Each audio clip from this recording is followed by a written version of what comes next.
Alright guys, next topic is meiosis. What is meiosis?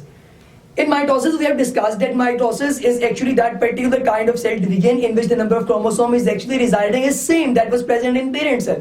But there is a slight difference in case of meiosis. The number of chromosome in meiosis they are reduced to half as they were present in parent cell. जितने parent cell में थे उससे आधे हो जाएंगे. मिसाल के तौर पे आपको पता है अगर आपके ह्यूमन की एग्जांपल लें तो उसके अंदर कितने क्रोमोसोम है 46 हैं. पेयर्स कितने हैं 23. अब इन 23 पेयर्स को जब खुलेंगे ये पेयर्स तो इसके अंदर से जो 23 क्रोमोसोम है वो आगे आपके हैप्लॉइड सेल्स की तरफ ट्रांसफर होंगे जो कि अमूमन कहां पे प्रोड्यूस होते हैं जर्म सेल्स की सूरत में प्रोड्यूस होता है. सोमैटिक सेल जो है वो हैप्लॉइड नहीं होता. अब ये जो जर्म सेल्स हैं बेसिकली फिर ये किसमें अपना किरदार अदा करेंगे सेक्सुअल रिप्रोडक्शन के अंदर अपना कैरेक्टर जो है वो प्ले करेंगे और सेक्सुअल रिप्रोडक्शन जो है वो अल्टीमेटली क्या करेगी ऑनवर्ड आपकी लाइफ का सर्वाइवल जो है उसे पॉसिबल बनाएगी. अब ये जो हमारे पास मियोसिस है इसकी भी हमारे पास जो है वो दो कैटेगरीज हैं. मियोसिस जो है वो सिंपल माइटोसिस की तरह नहीं होती, इससे डिफरेंट होती है. पहली category is meiosis 1 and there is another category that is meiosis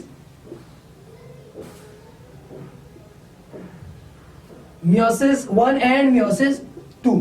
ठीक है जी, दो हमारे पास जो है वो कैटेगरीज है मियोसिस 1 एंड मियोसिस 2. अब मियोसिस 1 में क्या हो रहा है और मियोसिस 2 में क्या हो रहा है ये भी हम लोग जो है वो देख लेते हैं. तो अब ये इसमें हमारे पास जो है फर्स्ट जो थिंग जो आप लोगों ने डिस्कस करनी है दैट इज के मियोसिस के अंदर हमारे पास जो फर्स्ट स्टेज है वो सेकंड से किस तरीके से डिफरेंट है. सेकंड स्टेज जो है ये तकरीबन माइटोसिस की तरह की होती है लेकिन जो आपके पास फर्स्ट स्टेज है ये जरा डिफरेंट है. अब दोनों के अंदर स्टेजेस भी सेम है लाइक वही प्रोफेज मेटाफेज एनाफेज टेलोफेज चलेगी उसके बाद एक साइटोकाइनेसिस की स्टेज आएगी.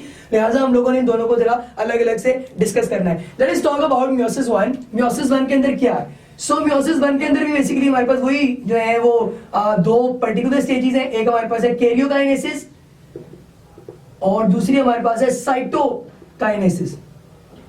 ठीक है जी, हम लोग पहले लेके आते हैं कैरियोकाइनेसिस को अंडर स्टाइल. इसकी जो पहली स्टेज है दैट इज प्रोफेज 1. इस प्रोफेज 1 के अंदर क्या होता है? थोड़ी सी डिफरेंट है, लंबी भी है. इसके अंदर होगा क्या, आपके वही जो क्रोमेटिन मटेरियल था जो कि आपके सेल के अंदर डिस्टॉर्ट हुआ था वो सारा कंडेंस होकर इकट्ठा हो रहा है. अब वो पहली जो इंटरफेस चली है उसके अंदर जो है इनकी जितनी चीजें रिक्वायर्ड थी इनकी डिवीजन के लिए वो सारी अवेलेबल हो गई.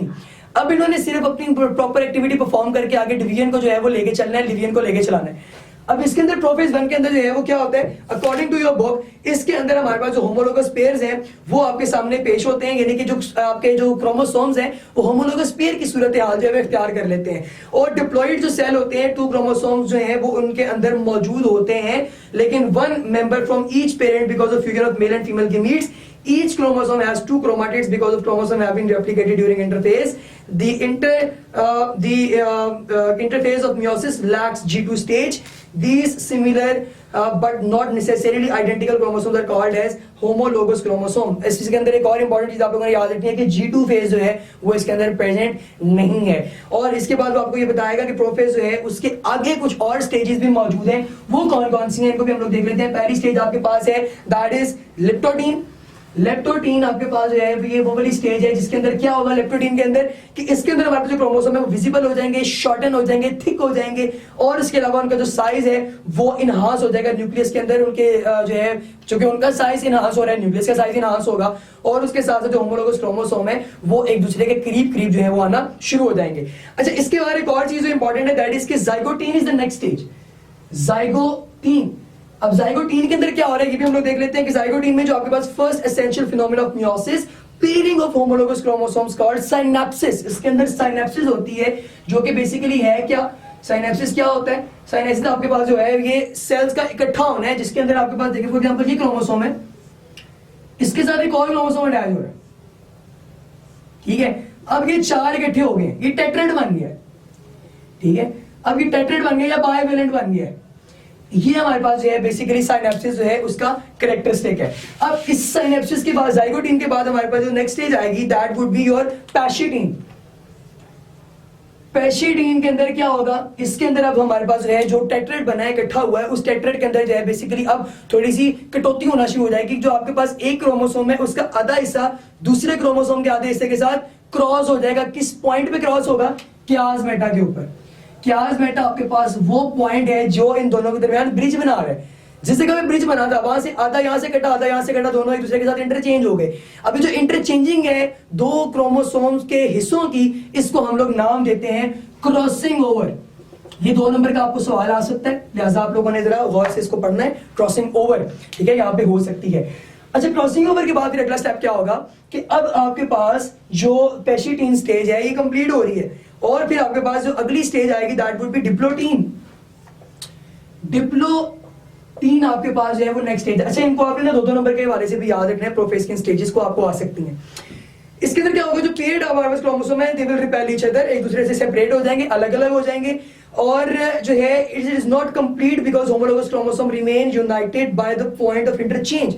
कियास मेटा के ऊपर तो क्रोमोसोम अभी भी जुड़े हुए हैं, दूसरे से दूर कैसे होंगे, लिहाजा फिर each bivalent has at least one such point the chromatids otherwise are separated. ये एक दूसरे से जुदा हुए हैं, सिर्फ एक छोटा सा पॉइंट है जो दोनों को जोड़ के रख रहा है, that would be the chiasmata, ठीक है, जहां पे क्रॉसिंग ओवर हुई थी।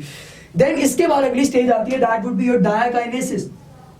डायाकाइनेसिस, अभी डायाकाइनेसिस है, इसके अंदर फिर क्या हो रहा है, अल्टीमेटली फाइनल स्टेज है कि इसकी फेज के अंदर जो कंडेंसेशन है क्रोमोसोम्स की वो स्टार्ट हो जाती है, और इसमें हमारे पास जो है वो सेम टाइम पे separation of the homologous chromosome start during diplotene is completed, but still they are united at one point, more open at ends, nucleoli disappear. Central part आपको पता है न्यूक्लियस के, दैट इज न्यूक्लियोलाई डिसअपीयर हो जाता है, लेकिन अभी भी क्रोमोसोम ने एक दूसरे का साथ मुकम्मल तौर पे नहीं छोड़ा, किसी नुक्कर पे किसी एंड पे जो है वो एक दूसरे के साथ अभी भी ज्वाइंटेड है।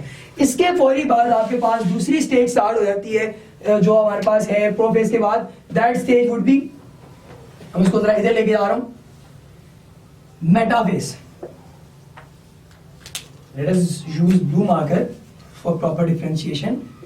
मेटाफेज 1, ऑलराइट, मेटाफेज 1 के अंदर क्या होगा, अब अगेन उसी तरीके के साथ आपका वही न्यूक्लियस है, उसके अंदर उसी तरीके से आपके पास ये क्रोमोसोम इकट्ठे हुए हैं, लेकिन ये टेट्राड है अभी भी, ठीक है, 4 है।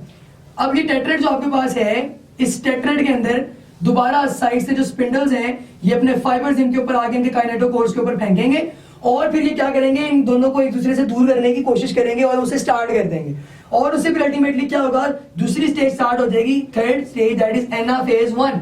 उस एनाफेज 1 के नतीजे में क्या होगा कि ये जो हमारे पास एक दूसरे के इस काइनेटोकोर के ऊपर इन्होंने अपने फाइबर्स फेंके हैं स्पिंडल्स ने, ये एक दूसरे को दूर दूर कर देंगे, और ये जो आपके पास आपको करीब करीब नजर आ रहे हैं fibres, they would be far apart, एक यहाँ पे है और दूसरा आपके पास जो है वो यहाँ पे आ गया, ठीक है जी। अब ये दोनों एक दूसरे से क्या हो रहे हैं, दूर हो रहे हैं, तो यानी कि अब अल्टीमेटली ये 2 नुकरों में जो है वो चले जाएंगे। एनाफेज स्टेज जो है इसके अंदर जो है पहले सबसे पहले तो वो प्रॉपर माइटोटिक प्लेट बनी थी जो कि बनती है इस तरह माइटोसिस के अंदर, ये थोड़ा सा इसमें प्रोसीजर उसका सेम होगा, लेकिन उसमें क्या था, उसमें सिर्फ 2 क्रोमाटिड्स थे, इसमें क्रोमाटिड्स 4 हैं क्योंकि क्रोमोसोम 2 है इसके अंदर होमोलोगस, सो ये एक दूसरे से दूर दूर जो है वो हो गए, और अल्टीमेटली फिर आपके पास जो है वो फाइनल स्टेज जो है वो यहाँ पे अपीयर होगी, जिसको हम लोग क्या नाम देते हैं, मेटाफेज के पास एनाफेज, और एनाफेज के बाद आपके पास फाइनल स्टेज स्टार्ट होगी, that would be your telophase.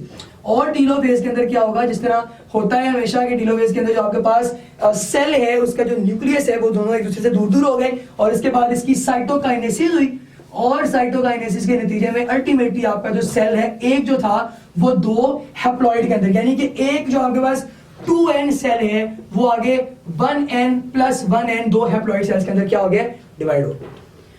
इसके बाद जो अगली स्टेज आती है वो होती है मियोसिस 2। मियोसिस 2 के अंदर क्या होता है, उसके अंदर प्रोसीजर थोड़ा सा डिफरेंट है। वो थोड़ा सा डिफरेंट क्या है कि वो सारे का सारा तकरीबन माइटोसिस ऐसा ही है, उसके अंदर ये जो आपके पास 2 सेल आए हैं, जो 2 सेल निकले थे, ठीक है, उसके नतीजे में ये 2 सेल्स आगे जो है वो मजीद 2 सेल्स बनाएंगे, ठीक है, और इसके अंदर सेम एज माइटोसिस आपके पास वही स्टेप्स होंगे जो आपके पास कौन से, pre prophase, metaphase, anaphase and telophase, और ये सारे जो है 2 के साथ मल्टीप्लाई करने से पूरा 2 आ जाएगा। सो ये P-MET2 जो है वो यहाँ पे स्टार्ट हो रहा है, और उसके नतीजे में अल्टीमेटली क्या हो रहा है, आपके पास एक से आगे 2 क्रोमोसोम्स है वो बन रहे हैं। अब इससे पता ये चला कि मियोसिस 2 के एंड पर आपके पास जितने भी जो नंबर ऑफ क्रोमोसोम्स हैं वो एक तो हाफ हो गए, और एक सेल से, फ्रॉम सिंगल सेल आपके पास 4 सेल्स पैदा हो गए, कौन से, हैप्लॉइड, ठीक है जी, 1 है, ये आप लोगों ने याद रखना है। This was about meiosis, ladies and gentleman. If you have any kind of question you can mail us. Thank you so much.